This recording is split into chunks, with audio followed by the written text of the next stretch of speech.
When German soldiers were captured and sent across the Atlantic, many thought they were being sent to a defeated, struggling nation, a country they'd been told was weak, chaotic, and divided. But when they arrived in America, they saw something that left them speechless. Endless trains filled with supplies, factories that never stopped, farms that stretched to the horizon, and cities alive with light, even in wartime. For the first time, German prisoners began to understand the scale of what they were truly fighting against. Not just an army, but an industrial giant. Stay until the end to learn how those POWs went from disbelief to awe, and how what they witnessed in the United States shattered the myth of Nazi superiority forever. Arrival in a land they underestimated. In 1944, German prisoners captured in North Africa, Italy and Normandy were shipped to America by the tens of thousands. For many, it was their first glimpse of the United States, the very country that Nazi propaganda had described as lazy, disorganized, and unthreatening. As their ships docked in New York, Boston, or Norfolk, that image began to crumble instantly. The ports were alive with motion. Cranes, trucks and workers loading cargo night and day.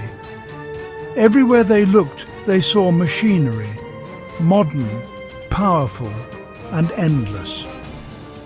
One prisoner later wrote in his memoir, "We realized immediately, if they can build this much for their own country, what can they build for war?"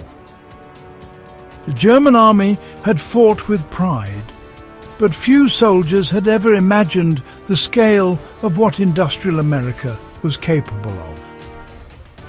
The train ride that changed everything. After arriving, prisoners were loaded onto trains bound for POW camps across the country, Texas, Iowa, Oklahoma, and beyond.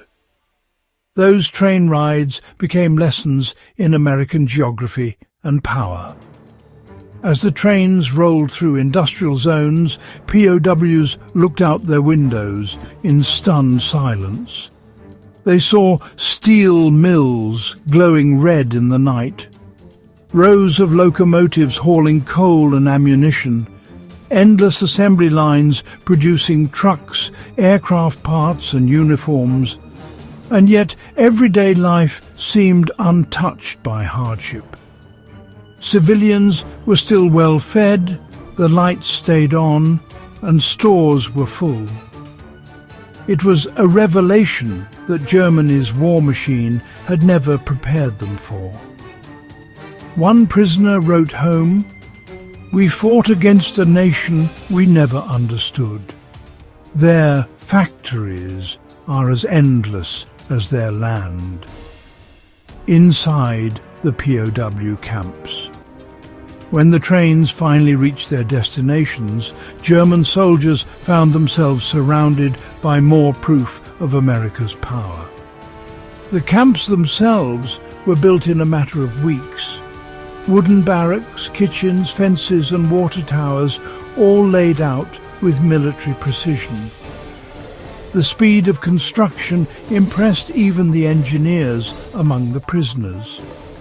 And the supplies never stopped coming. Food, uniforms, bedding, tools, everything arrived on time, in quantity.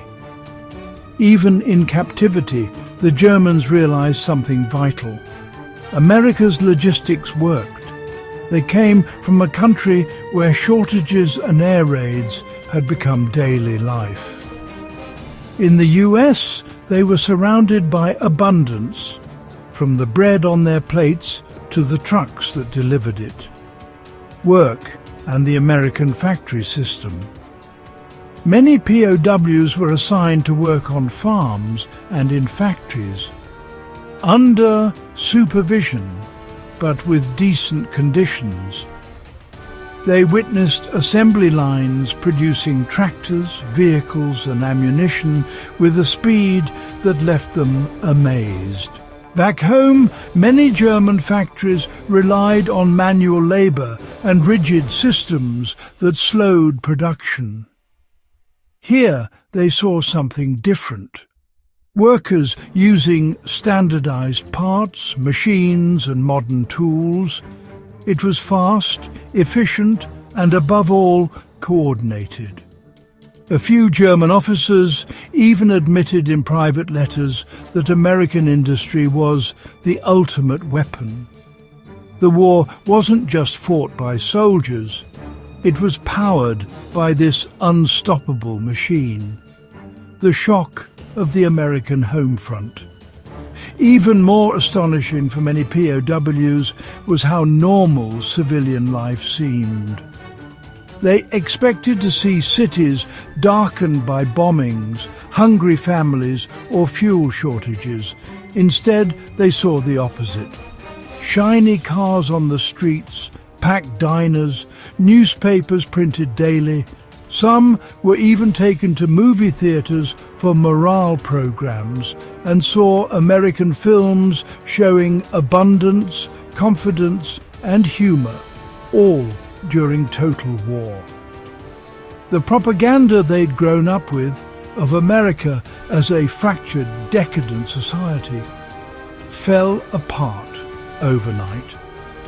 And that realization was powerful. A shift in understanding. By late 1944, many German prisoners admitted that they had underestimated America. They had thought of it as a nation of amateurs. Instead, they discovered a country that could mobilize millions of men, build thousands of tanks and planes every month, and still feed and house its people. One POW later reflected, "We thought we fought an army. We fought an entire civilization." That moment of recognition of industrial and social power stayed with many of them for life. For some, it even changed their views on what a modern nation could be. Returning home. A new perspective. When the war ended, thousands of these German POWs returned to a Europe in ruins. Cities like Hamburg and Berlin lay in rubble, factories destroyed, railways shattered. The memory of America haunted them. Trains that ran on time, factories that never stopped, workers who seemed proud, not afraid. Many later said that their time in the United States opened their eyes, not to American superiority, but to the power of freedom, organization, and shared purpose. The legacy. The shock those German prisoners felt was more than cultural. It was the beginning of understanding how America had won the war. Not by brute force, but by industry, by scale, by determination. And for the men who once laughed at the idea of America as a great power, the truth was undeniable. This is a true World War II story, because behind every battle there's a revelation, one that changes how history is remembered. Do you agree?